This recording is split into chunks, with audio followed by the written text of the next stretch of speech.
Hi, I'm Leslie Dutton, and you're watching GVTV News.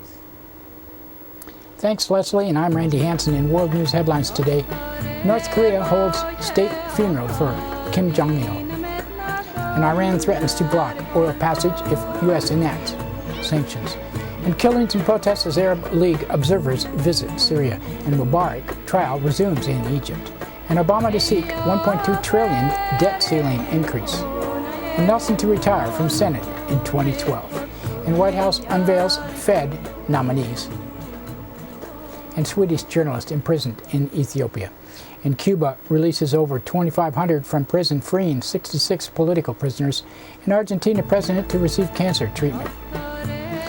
GVTV News content has no connection with NCTV Digital Media Center and is its own program. But before these stories, GVTV News would like to thank one of our underwriters who supports your only visual video news media in Nevada County. That's right, it's us, GVTV News.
In today's first world news story, North Korea is holding a two-day state funeral for the late leader Kim Jong-il. Jong-il's son and presumed successor Kim Jong-un led a military procession earlier yesterday through the capital, Pyongyang. And Iran is vowing to block a key passage for the world's oil supplies if the U.S. proceeds with its new economic sanctions. On Tuesday, a top Iranian official said Iran would close off the Strait of Hormuz if the United States fully implements the measure that would sanction Iran's oil exports, major source of Iranian government revenue. About one-fifth of the world's oil is said to pass through the strait.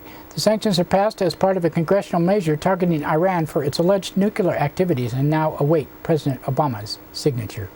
And thousands of Syrians demonstrated in the flashpoint city of Homs on Wednesday amidst a visit by a team of observers with the Arab League.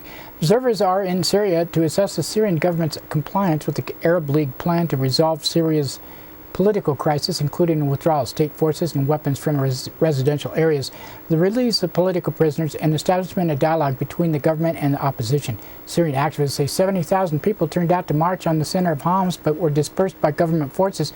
Meanwhile, Human Rights Watch says Syrian government forces have transferred hundreds of prisoners in Homs to military installations where the observers are barred. Activists also reported at least 35 people were killed in nationwide violence on Tuesday, 14 of them in Homs. In Egypt, trial of the former president Hosni Mubarak has resumed after a nearly two-month delay. Mubarak is facing charges of allegedly ordering the killing of protesters during the uprising against his regime. Sounds a little familiar there.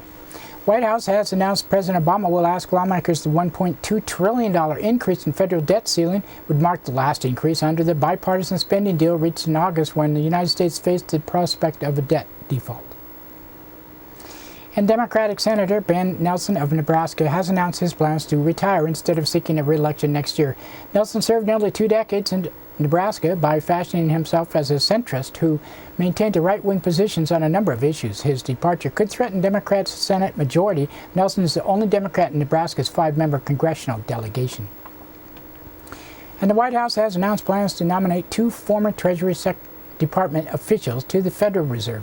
Jeremy Stein, a Democrat, is a Harvard University professor who has served in the White House National Economic Council and as an advisor to Treasury Secretary Timothy Geithner.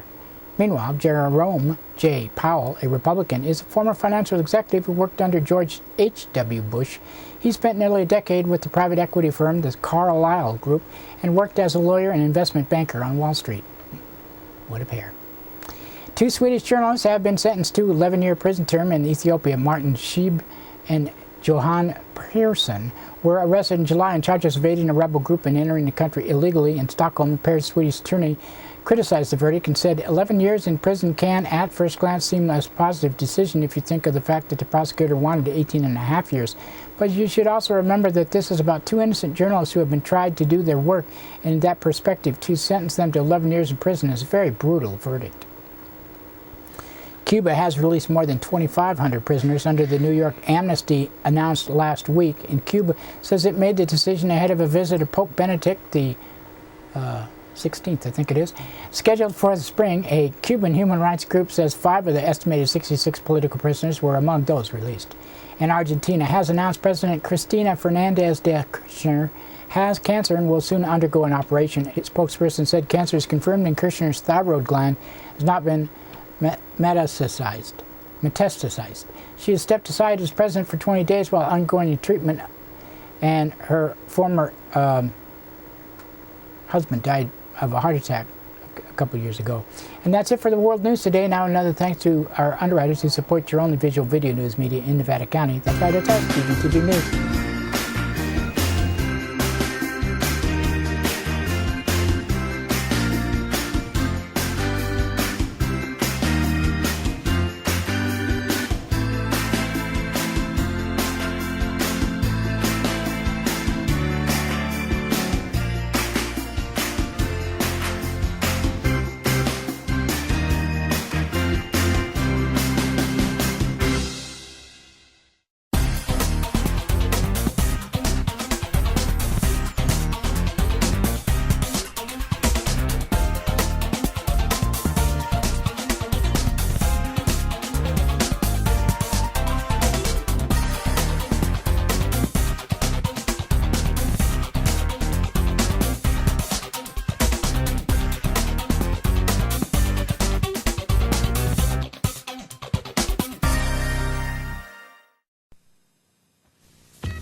Something happening here, but what it is ain't exactly clear. There's a man with a gun over there, telling me I got to beware. That's right, it's time for the police blotter, and pictures in the blotter not from these actual events but used for visual aid only, and this is kind of a special recap of quite a few of them. January 11th, 8:48, a woman reported she had been walking on Dorsey Drive when a person stopped and offered her $20 because she looked like she could use it. She was offended. April 27th, 9:57, a caller from 11,000 block of Bobolink Way reported a strange large triangular aircraft flying low and not making any noise headed towards Sacramento. On May 3rd, 10:49 p.m., a woman from 29,000 block Highway 49 reported she did not have enough money. When asked what emergency was, she said she was in North San Juan. Wasn't that enough? She then hung up. On May 19th, 1:07 p.m., a man from 100 block of King Court reported a woman had been drinking and assaulted him last week. He called back at 2:31 p.m. to report a 15-year-old boy had threatened him over $36 he owed. He said the woman was smoking a joint and his fingerprints were on a joint, though he had not smoked it. At 3:02 p.m., he called again to report the woman was smoking marijuana and thinks she is Miss Macho and can bench press 240. He wants the police to do a drive-by and to have a flashlight code so he could indicate whether or not she was violating probation. He said he was taking a double dose of meds today because he was keyed up.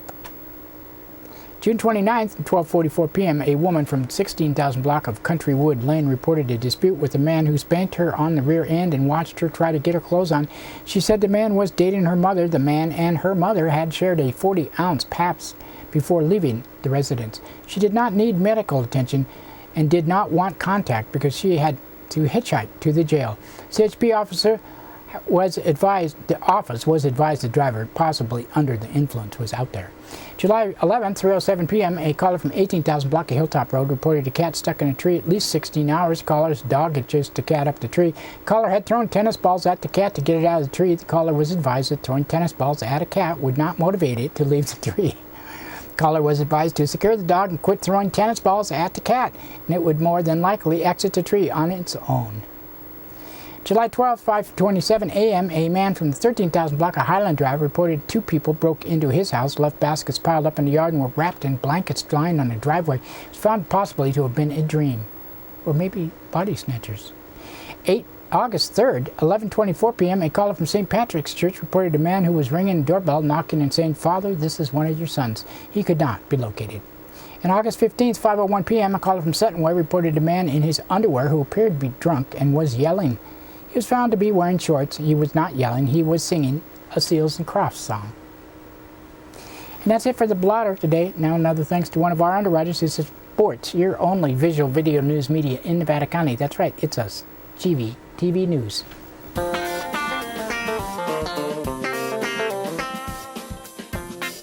Soundcheck Music Center, the rock and roll connection.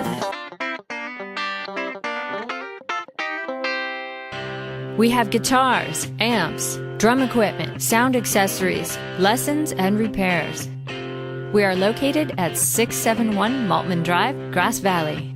530-272-7236, open 7 days a week.